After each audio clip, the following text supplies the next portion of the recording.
Hello, Palm Springs International Film Society members. Welcome. My name is Lili Rodriguez. I'm the artistic director, and I'm joined by our very special guest, screenwriter for One Night in Miami, Kemp Powers. Welcome, Kemp. Hey, thanks for having me. Thank you for being here. And congratulations on a wonderful film, but not just this film. You have two of the biggest films this year. You also co-wrote, co-directed Soul. Are you getting any sleep right now? Not a lot, but I will be getting sleep very, very soon. Soul is out now, which is wonderful, and then One Night in Miami will be debuting on Amazon at midnight tonight. So I'm pretty excited. Honestly, I'm proud, so proud of both films. They're labors of love. It's a miracle when anything like this can get done, let alone two of them in the same year. So I can go without sleep for a little bit. It's worth it. Oh, wow. And not just any year, but 2020 and 2021. How are you? I know. But hopefully these are the types of films that people don't mind seeing in this kind of, it's been a challenging year. I have to say, finishing One Night in Miami up during COVID has kind of like been a nice escape from dealing with it, on a regular basis. But this is what we have to deal with. Sure. Well, I'd like it if you could take us way back. I know the play premiered in 2013, I believe. Yes. Could you take us back to even before then? Where did this idea come from? Well, in my previous life, I was a journalist for about 17 years, and huge history buff, huge sports fan. And I happened to be reading this wonderful book on the intersection between pro sports and the civil rights movement in the 60s by a sports writer. And there was one paragraph in the book that mentioned this very real night, February 25th, 1964, when Cassius Clay beat Sonny Liston. And because no one thought he was going to actually win, rather than have a big party, he went back to Malcolm X's hotel room in the still segregated black part of Miami and spent the night eating bowls of vanilla ice cream and quiet conversation with Malcolm X, Jim Brown, Sam Cooke. And the next morning is when he announced that he was in the Nation of Islam. So it was really kind of like a mind-blowing discovery in that paragraph. It kind of set me off on this journey of research. I initially I was researching the friendship between those four men with the intention of potentially writing a book about how their friendship.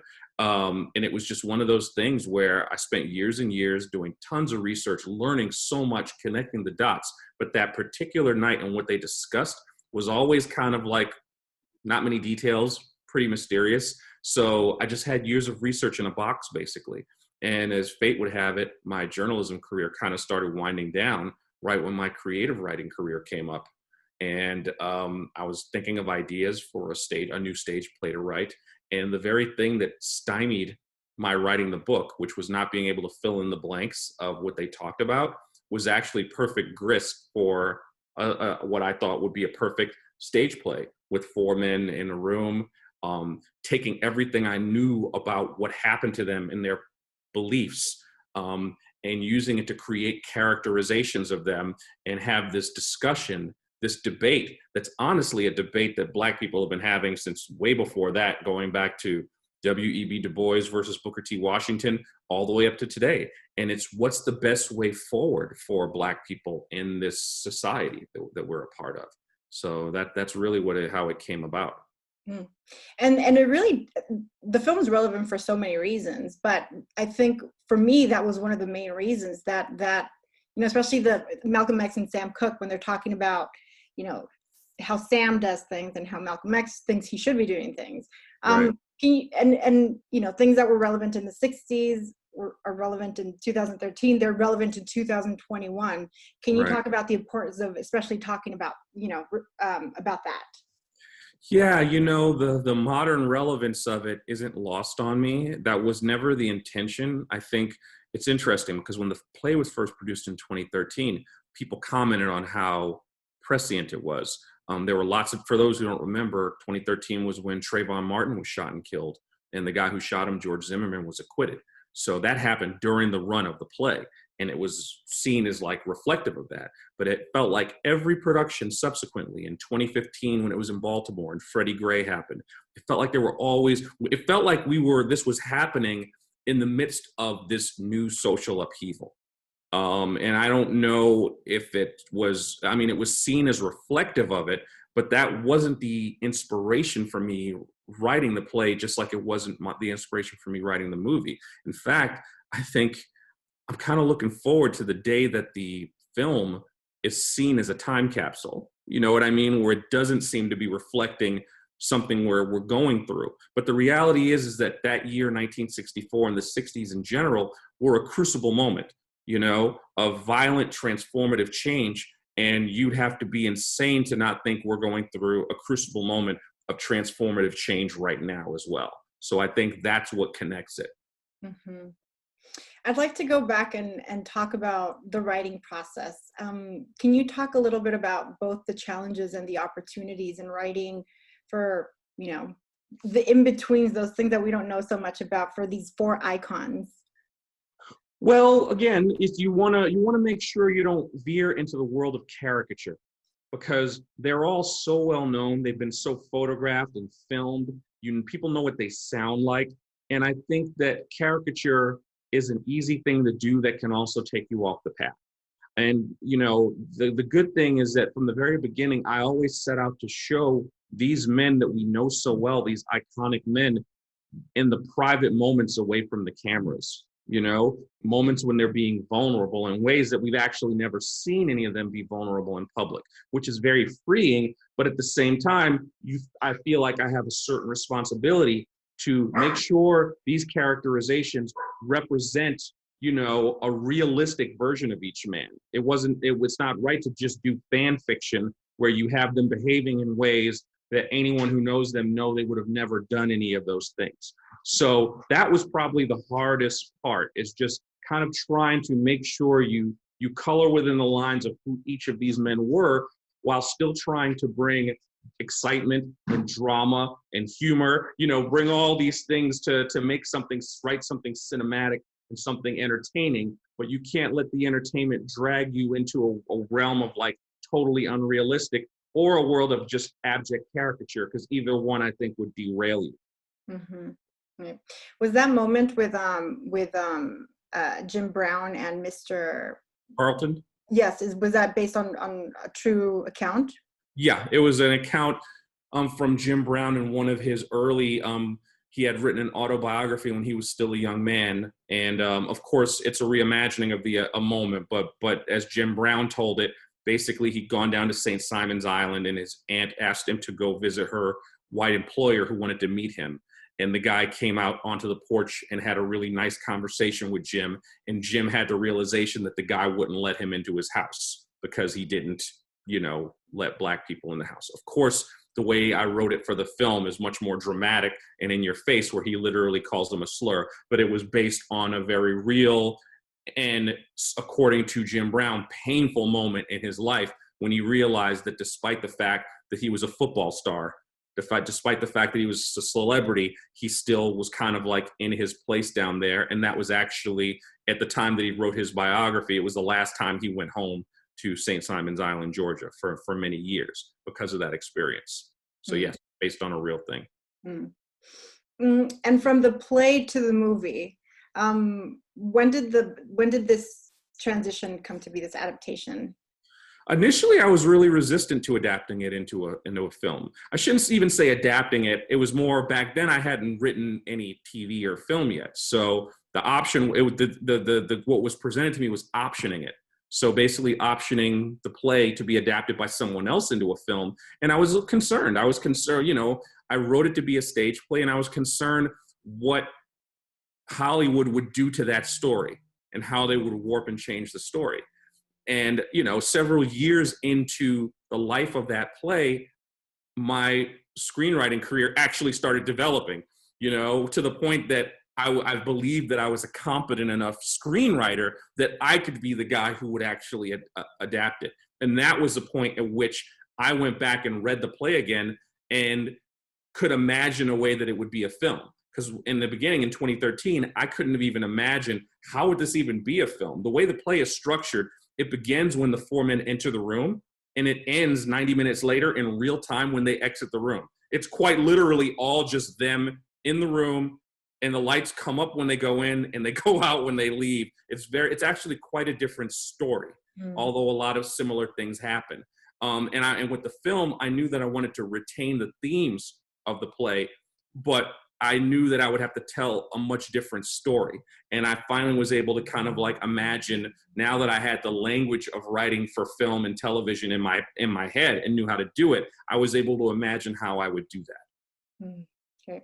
And I know that you're listed as executive producer. Were you a part of that? So after you wrote the script, then you went out and shopped it around, or? Well, yeah, the producers, the main producers were the ones who brought on Regina, but I stayed in, yes, as executive producer. Like, I was there for casting the cast. I was there on set. It was very atypical. It's not actually, I think I've been very lucky, doubly lucky in those regards, in that in both of these films, I wasn't, with Soul, I was also the co-director. And with One Night in Miami, I was a screenwriter and executive producer. So I've been able to be screenwriter plus and be a much bigger part of the process on both films in very different ways. And that's actually not typical. Typically, screenwriting is a very lonely profession, and the script goes off, and you're lucky if you see anything before you're seeing it in the movie theaters. You're not actually part of the process the way I've been on One Night in Miami. It's so wonderful. Yeah, it was great. So I'm a huge Regina King fan, as everyone else, and Sure. I know she's done a ton of television, but when I read that she was gonna do her first feature film, I was, pumped. Yeah. Can you talk about your working relationship with Regina, your collaboration through all of this? It was really a dream collaboration. When she had a vision for how she wanted to do this film, and I was just there to help her execute that vision. But she, wanted me to be involved in a way that caught me off guard. She had ideas. She would always bring new information to me, really cool ideas, and I would kind of go back and tweak the script based on that. She was always asking my opinion on things, and Regina's just thoughtful in that way. Watching her work on set, I have to say, there's no way you would see her on the set and think this is her first film. And even saying first film, it's important to understand she's directed a lot of television. So you're watching someone who's actually very seasoned. Not only does she have more than 3 decades, going on 4 decades being an actor, she's also directed so much in the world of TV, and she assembled a team around her that, from watching her shoot the film to watching her in the sound mix, watching her edit, like, she really she had a vision. She knew what she wanted, and we were all there to just make sure that we empowered her and enabled her to get what she wanted. And she was just great. Just couldn't have a better person to be working with, collaborating with, than her. Was the collaboration extended to the set with the actors? Did the script change at all once you started shooting? Yeah, the script always changes, and I tried to always keep like an open door. Like, there'd be a few times when an actor would call me if I wasn't on set, because I wasn't on set the whole 2 months. I was there about 3.5 weeks or so. So if I wasn't there, they would give me a call or shoot me a bunch of texts, and we'd have a conversation. And if there was something that wasn't working for them, I'd take a look at the script and see if there was a way to, rewrite it after talking to Regina that worked a little bit better. But I always was very open to hearing from, anyone who had any questions or wasn't quite understanding. And there were definitely tweaks we did along the way, because there are discoveries you can't make until you're actually on set and trying to do the specific scene. And we didn't have the luxury of really we had like no rehearsals, because we cast the film got cast so late that it was just we basically were able to do one table read, and then the actors were on set and they were basically rehearsing just minutes before they would shoot each scene. So that it was really pivotal to be open to hearing questions, because we never had that experience of weeks before or months before to do the kind of stuff where they would ask questions. So we did it on the fly. When did you shoot? It was basically January, February, into early March of 2020. Okay. Mostly February, but more February into mid-March. Yeah. Was there anything in the, I'm always so interested. So we do a lot of things with short films, and then short films that get turned into features. And we do a thing like book to screen books that get turned into features. And I'm always so curious about the adaptation process of one text that goes into the other one. And I'm curious to know about people who do that. Was there anything that was left out from the original text that you kind of wish you would have put yeah? There's lots that were left out of the play. It's quite like, honestly, the most popular show-stopping moment from the stage play is not in the movie. It's actually a part where we recreate Sam Cooke performing live at the Harlem Square Club.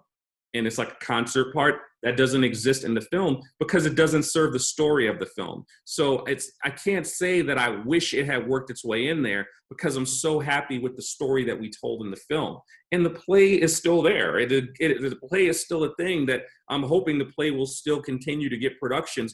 And if it does, people will be able to see just how different it is. You know, this is far from the first play to be adapted into a film, and it won't be the last. And there's always, you know, sometimes they can be close, but sometimes they're dramatically different one from the other. If you go to see La Cage aux Folles, the musical, which is actually the first musical I ever saw on Broadway as a kid, that's quite a difference from watching The Birdcage with Robin Williams and Nathan Lane.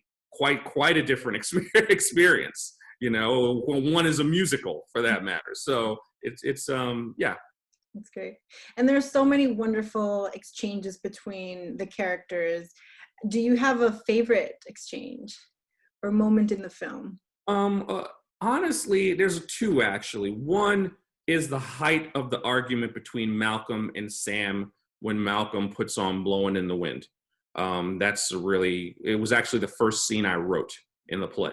So it's something that hasn't changed. And the second is a much more subtle scene. It's actually the moment between Malcolm and Jim when Cassius and Sam have left, and Jim and Malcolm have a quiet moment where he brings up his complexion and Jim kind of talks with Malcolm. That scene to me is probably the most affecting one to me in the entire film. That's wonderful. Is there anything, I mean, there are so many things we can talk about with this movie, but is there something that you wish people will take along with them after they watch One Night in Miami? I just hope that they see the humanity in these men and realize that, you know, for young people, I hope they can see that when we remember these great men as icons and we become distant from them. And actually, these were just young men who didn't always know what they were doing, who took a leap of faith. And it's going to be up to young men and women, the next generation, to kind of always move us forward. All great movements are youth movements. So that's really important to me. And also just that these guys were not superhuman, just that they were human beings.